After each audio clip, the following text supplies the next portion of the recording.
창생의 노사관계 그리고 지속가능한 경영을 위해서 고용노동부는 어떤 노동정책을 추진할 것인가에 대해서 말씀을 드리도록 하겠습니다. 윤석열 정부에서는 노동의 가치가 존중되는 사회를 만들고자 하는데 제대로 존중받는 핵심은 뭘까요? 일하다가 존중받는 거고 일하다가 안 죽고 안 다치는 것이 가장 기본이 되겠습니다. 그럼에도 불구하고 우리는 지난해 사고 사망자가 874명입니다. 매일 두세 명이 돌아가시는 꼴인데 사고 사망 만인율이 0.43, OECD 38개 나라 중에서 34번째입니다.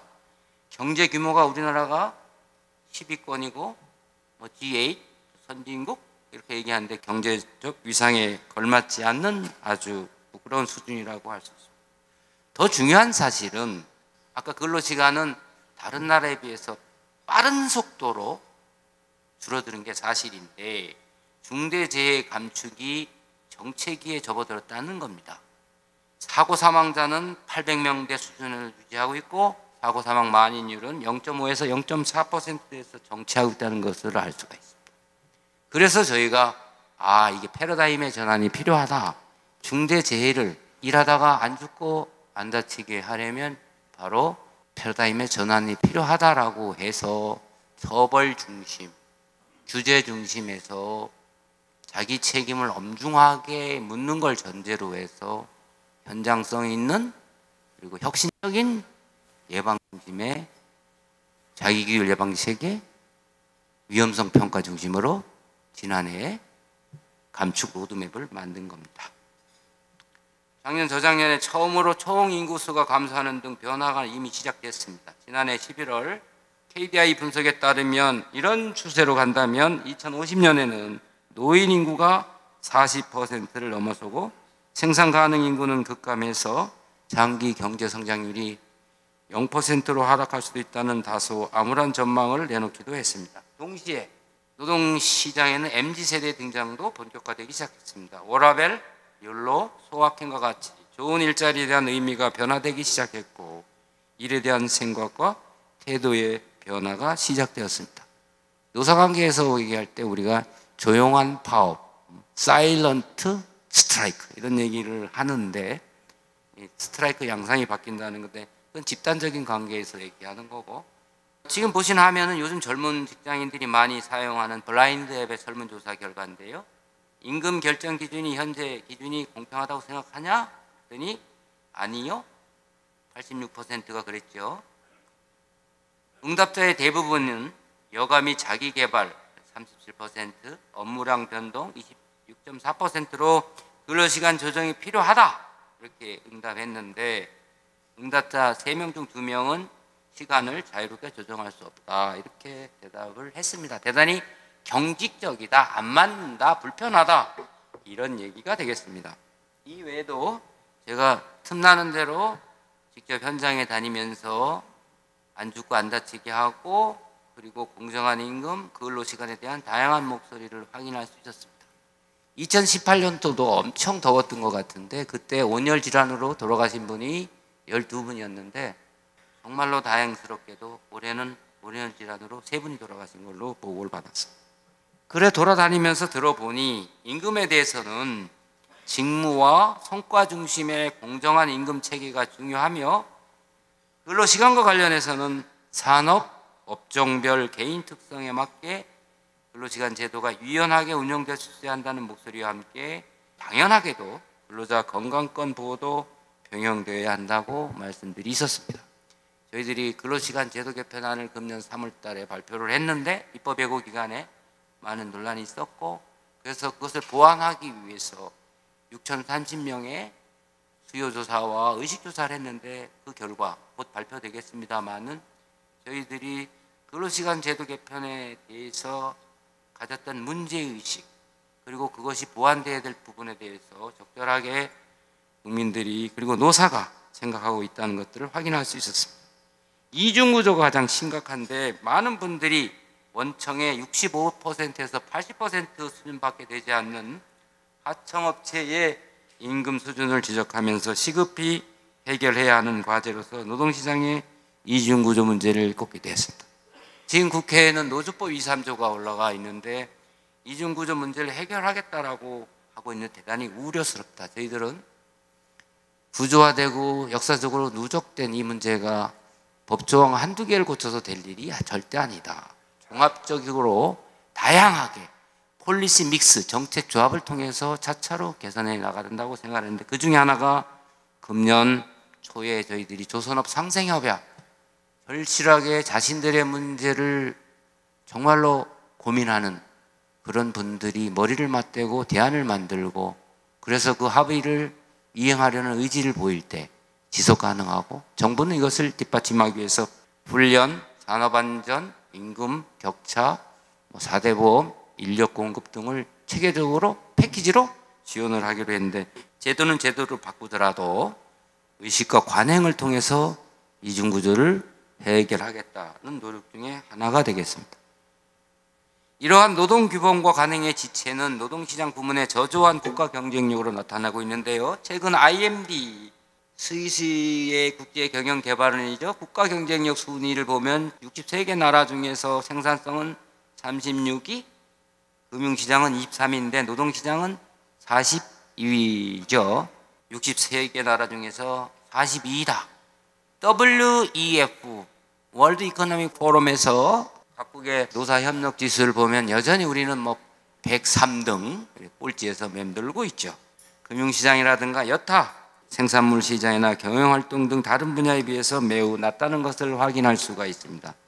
정부는 이러한 문제인식 하에 변화하는 시대적 흐름에 맞게 고용노동 시스템을 현대화하겠다고 노동개혁을 추진하고 있습니다. 노동개혁의 목표는 좋은 일자리 창출이죠. 지속가능한 사회를 만들겠다는 거죠. 상생과 연대, 참여와 협력, 자율과 책임, 그 전제는 법치인데, 그래서 지속가능한 산업, 노동, 생태계를 만들겠다는 겁니다.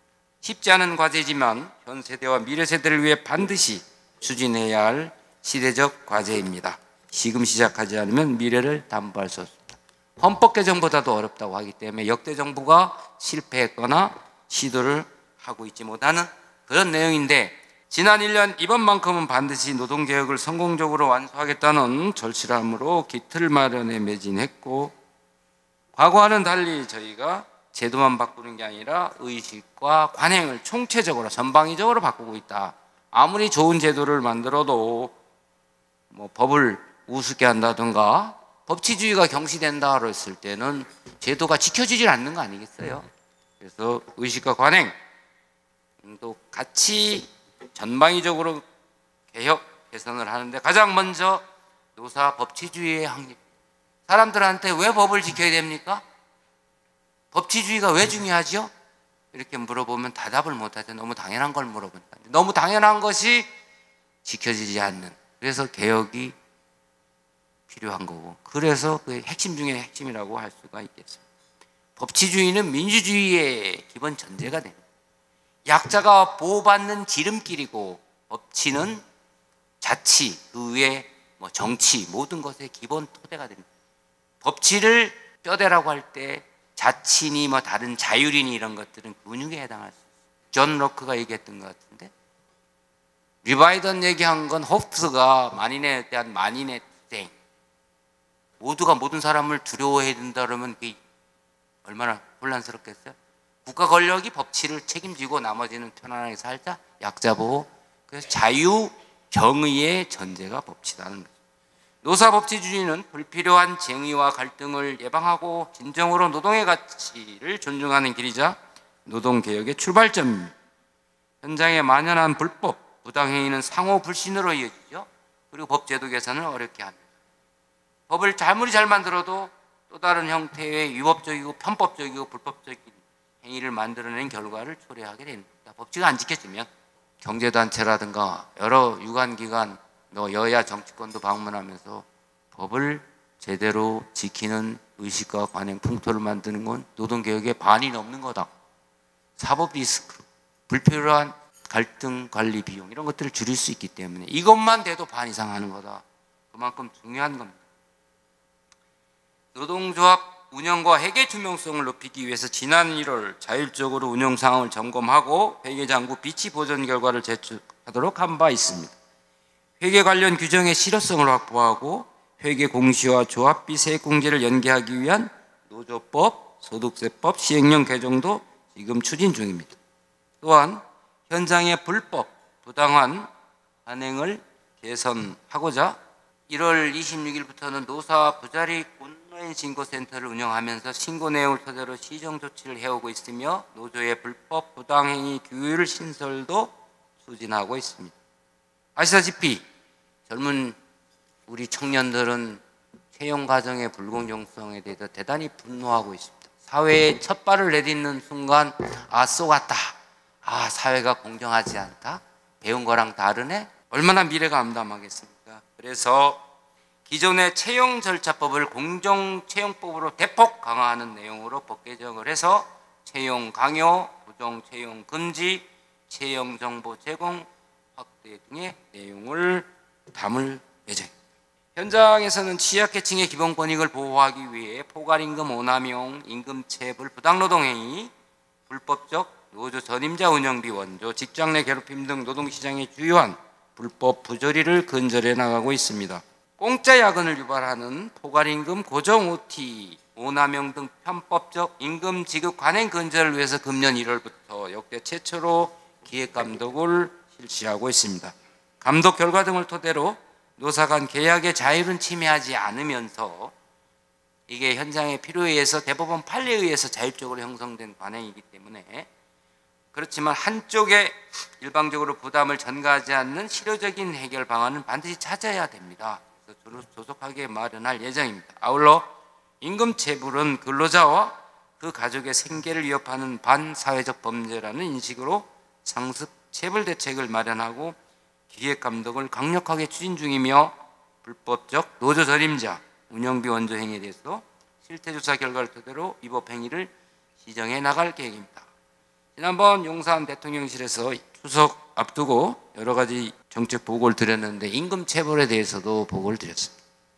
역사상 최초로 이 임금체불이 많이 발생하는 데가 지금 8월 기준으로 해서 지난해 대비 30% 가까이 늘은 것 같은데 8천억, 9천억 정도 되는데 건설업이 대단히 많습니다.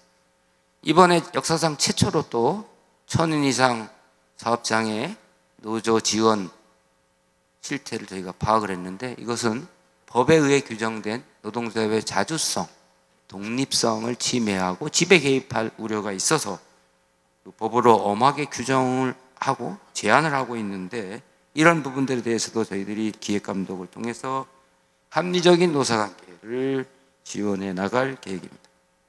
이와 동시에 우리 경제의 글로벌 경쟁력 확보를 위해서 필요한 게 노동규범의 현대화입니다. 노동규범이 70년 전의 건데 글로벌 스탠다드에 맞게 고치고 현행화해야 된다 이런 말씀입니다. 우선 가장 시급한 것이 노동시장에서 임금 노동시간인데 노동시장 변화에 맞춰서 근로시간 제도를 개편하고 있습니다. 근로시간 개편 방향은 선택권, 건강권, 휴식권을 보편적으로 보장하는 것인데 그러면서 지금 가장 힘들어하는 것이 바로 근로자의 이해를 충실히 반영할 수 있도록 근로자 대표 제도가 지금 경직적으로 운영되고 있는데 근로자 대표 제도를 제도화해서 부분 근로자의 의사를 반영하는 합리적인 절차도 마련할 예정입니다.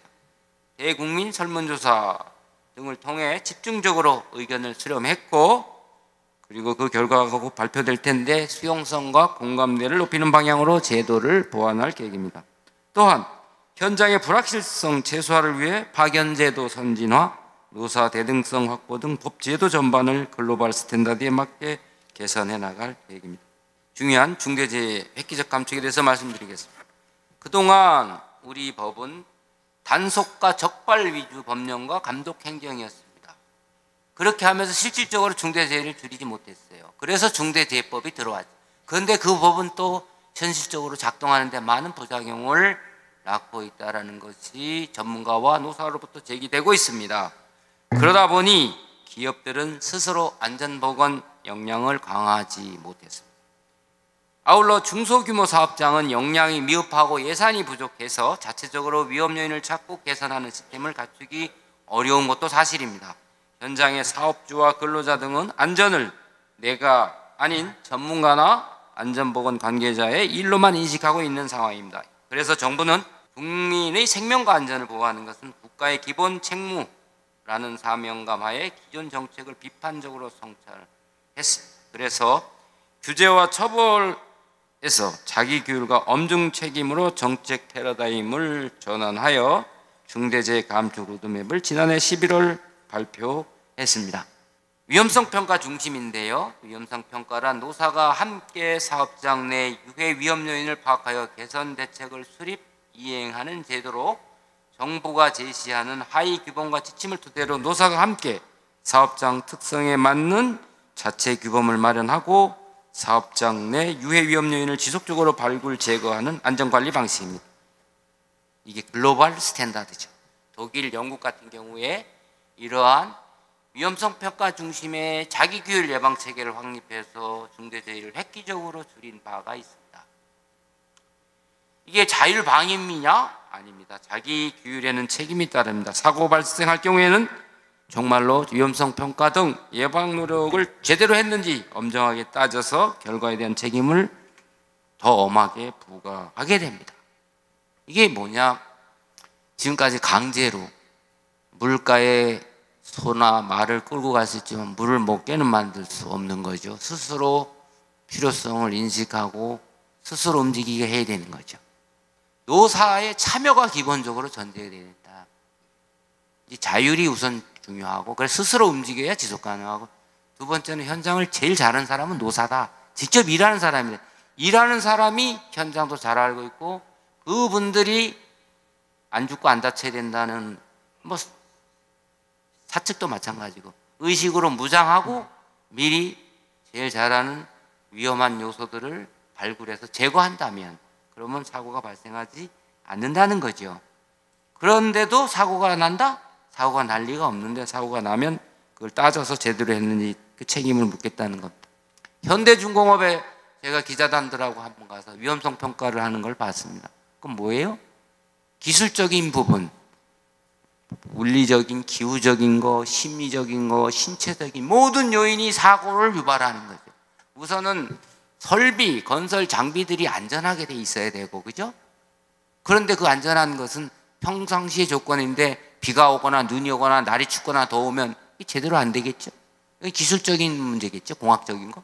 그 외에 작업자들이 몸이 불편하, 그러면 역시 사고의 위험성이 있겠죠. 심리 상태가 불안정하다. 아니 집안에 우환이 있다. 아니 일하면서 뒷걱정하면 제대로 일이 되겠습니까? 이런 것들 하나하나를 따져서 툴박스 미팅, 일하기 전에 회의를 하고 점검을 하고 안전이 확보된 다음에 일을 한다. 이게 바로 현장의 자기규율 위험성 평가 중심의 중대재해 예방 시스템이 되겠습니다. 그래서 사업장 규모별로 단계적으로 위험성 평가를 의무화하고 산업안전 감독 체계도 위험성 평가 중심으로 개편하는 등 자율 점검 체계를 확립하겠습니다. 법은 이래 돼 있는데 감독은 일일가하고 이게 안 맞으면 안 되죠. 수미일관하게 위험성 평가를 향도로 깃발로 하고 나머지 모든 감독도 점검도 정부 지원도 일렬 간다, 이런 말씀이 되겠습니다. 소규모 제조업 위험공정 개선 사업에 4,820억 원을 투입합니다. 산재 사망사고의 60% 이상을 차지하는 추락, 끼임, 부딪힘 등 3대 사고 8대 요인에 대해 10,000개소를 집중 점검하는 등 취약 분야를 집중적으로 지원하고 있습니다. 60% 이상이 추락하고 부딪히고 끼어서 돌아가십니다. 정말로 안타까운 일이죠. 어떤 분들은 후진국적 중대재해라고 합니다. 조금만 신경 쓰고 안전난간 설치하고 안전모자 쓰고 안전대 하면 될 텐데, 가끔 매일매일 중대재해 사고 상황이 보고가 되는데 가끔 가다 한 분도 안 돌아가신 날이 있어요. 그때는 우리가 참 정말 감사하는 마음인데 밤 지나봐야 된다, 밤새 안녕하는데 어떤 날은 하루도 10명 이상 돌아가십니다. 근데 대부분이 추락, 끼임, 부딪힘, 3대 사고, 8대 요인이 있어요. 8대 요인 뭐 자동적으로 손이 들어간다, 위험한 거 있으면 작업을 안 하게끔 하거나 록아웃 뭐 이렇게 다 해놔야 되고, 그런 것들을 안 해서 어쨌든 하고 싶어도 어려운, 기술이 부족하거나 돈이 없거나 인력이 없는 그런 소규모 제조업 위험 공정에 대해서는 집중 지원을 하고 있습니다. 또한 스마트 기술 안전장비를 개발 보급해서 디지털 신기술 기반 안전 산업을 육성하는 등 일터 안전 보건 산업을 키워나갈 계획입니다. 안전의식 문화 굉장히 중요한데, 확산을 위한 범국민 실천 운동을 전개해서 안전문화 실천 추진단을 지역별로 구성해서 운영 중입니다. 앞으로는 7월 달을 산업안전보건의 달로 지정 운영해서 안전활동 장려 및 안전 캠페인을 통해 참여 협력의 안전문화를 확산해 나갈 예정입니다. 다음으로 노동시장의 약자를 보호하기 위한 노동시장 이중구조 개선 문제입니다. 임금체계를 상생형 임금체계로 개편합니다. 그래서 청년들에게는 공정한 고용과 보상 기회를 제공하고, 고령자가 고용 불안으로 떨고 있는데 계속 고용을 촉진할 예정입니다. 지난 2월 2일 상생임금위원회를 발족했습니다. 이 임금위원회는 최저임금위원회 말고 우리나라에 만들어진 최초의 위원회인데, 부처 관련 부처 10몇 개인가 실장급들이 참여하고 있습니다. 노동시장 임금 격차에 대한 실태를 조사 공표하고 임금체계 개편과 격차를 완화한 기업을 지원하는 방안을 집중적으로 마련할 예정입니다. 임금체계 구축 패키지 컨설팅을 신설해서 임금체계 개편 논의 착수, 정착 등 단계별로 맞춤형 컨설팅을 지원하고, 지원 규모도 대폭 확대할 예정입니다. 미국은 약 930여 개, 일본은 약 500여 개인데 우리는 뭐 한 50여 개, 100개 정도도 안 되는데, 직무별 세분화된 임금 정보를 제공하겠습니다. 그래서 민간에서 노사가 스스로 임금 체계를 개편한 것을 적극적으로 지원하겠습니다. 현장에서 활용 가능한 직무와 임금 정보를 결합 제공하는 통합형 임금 정보 시스템을 구축할 예정입니다. 아까도 말씀드렸지만 대우조선 해양 사태를 계기로 우리 노동시장의 이중구조의 심각성을 확인했는데, 조선업 원화청 상생 모델 구축을 지난 2월 27일 상생협약을 체결했습니다. 그래서 협약을 성실하게 이행하는 노사를 대상으로 인력 수급을 지원하고, 공정거래 관련된 제도 개선하고 지원하고, 격차를 완화하고 산업안전 등을 패키지로 지원하겠다는 계획을 지난 3월 8일 발표하고 계속 모니터링을 하고 보완을 해나가고 있습니다. 하반기부터는 다른 업종으로 이 협약을 확산시켜 나가면서 새로운 업종별, 지역별, 중층적 사회적 대화의 하나로 자리매김해 나갈 예정입니다. 우리가 사회적 대화하면 뭐 경사노위 들어가서 합의하는 것만 사회적 대화로 하는데 절대 그렇지 않다. 핵심적 사례로 조선업 상생협약을 다른 업종 지역으로 확산시키겠다는 말씀을 드리겠습니다. 앞서 말씀드린 것처럼 고용 형태가 다양해지는데 법의 보호에 사각지대에 있는 분들이 많죠. 그래서 사각지대를 없애기 위해서 모든 노무 제공자를 보호하기 위한 입법을 추진하고, 특고 플랫폼 종사자 공제 설립을 지원을 하고 있습니다. 앞으로도 뭐 다양한 형태, 이런 자발적이고 자율적인 약자 보호를 위한 그런 조직들을 지원할 예정입니다. 노동자들의 인격권 보호를 중심으로, 그렇지만 기업들이 부담을 크게 가지면 지속 가능하지 않기 때문에 사업장이 받게 되는 부담을 고려하면서 5인 미만 사업장에 대한 근로기준법의 단계적인 적용도 적극적으로 검토하겠습니다. 이중구조 문제의 근본적인 해결을 위해서는 상생과 연대의 산업 노동 생태계를 조성하는 종합적인 접근이 필요한데, 상생임금위의 논의 등 그 결과는 곧 발표될 예정입니다. 산업정책, 공정거래부터 시작해서 노동시장, 노사관계 모든 면을 망라하고 있다고 말씀드리겠습니다. 마지막으로 그간의 공공일자리, 재정투자 중심의 일자리 정책에서 벗어나서 민간의 일자리 창출을 지원하는 미래투자를 확대하는 등 적극적 노동시장 정책을 강화하겠습니다. 고기를 잡아주다가 이제는 고기를 잡아주는 방법을 가르쳐 주겠다. 그게 지속 가능하다. 평생에 걸쳐서 직업 능력을 개발하는 데 중점을 두고, 일자리, 좋은 일자리는 민간 기업이 하는 거다. 민간 기업의 규제를 대폭 완화하고 일자리 많이 창출하도록 지원하겠다, 이런 내용이 되겠습니다. 민간의 양질 일자리 창출 지원, 그래서 그것을 위한 고용 서비스를 확충하고 그 과정에서 실업자들, 어려운 사람들이 어려움을 겪지 않도록 촘촘하게 고용 안전망을 구축하겠다라는 내용이 되겠습니다. 지난 8월 기준으로 취업자 수가 전년 동월 대비 30년 계속 연속 증가하는 등 고용 개선세가 지속되고 있습니다. 고용률은 최고고 실업률은 최저로 되어 있는데, 이게 아마 우리가 IMF 이후에 한번 역사적인 단절을 경험했던 것처럼 지난번 글로벌 금융위기 그리고 이번에 코로나 엔데믹 이후에는 노동시장이 좀 바뀌고 있는 거 아닌가, 의식과 관행 말인데, 어쨌든 고용 개선세가 지속되고 있습니다. 그러나 빈 일자리 수가 코로나 이전 대비해서 크게 증가하는 등 현장에서는 여전히 사람을 구하기 어렵다, 이렇게 호소하고 있어요. 그래서 이걸 위해서 저희가 할 수 있는 일이 뭐겠습니까? 외국 인력 문제, 그 이전에 한국 사람들을 빨리빨리 미스매칭을 해결해 주는 거, 그리고 적기에 훌륭한 인력들을 양성 공급하는 거겠죠. 그래서 폴리텍, 민간혁신훈련기관 이런 데랑 협업을 해서 첨단 산업에서 필요한 인력들을 지원하고, 이래저래 안 되는 데는 외국 인력을 대거, 올해 지금 12만 명 쿼터를 지금 늘렸죠. 직업훈련 지원 분야는 바이오 반도체 등 첨단 산업 분야로 과거 디지털 쪽에서 확대를 하고, 그리고 대중소 공동훈련센터를 또 40개소까지 확대를 합니다.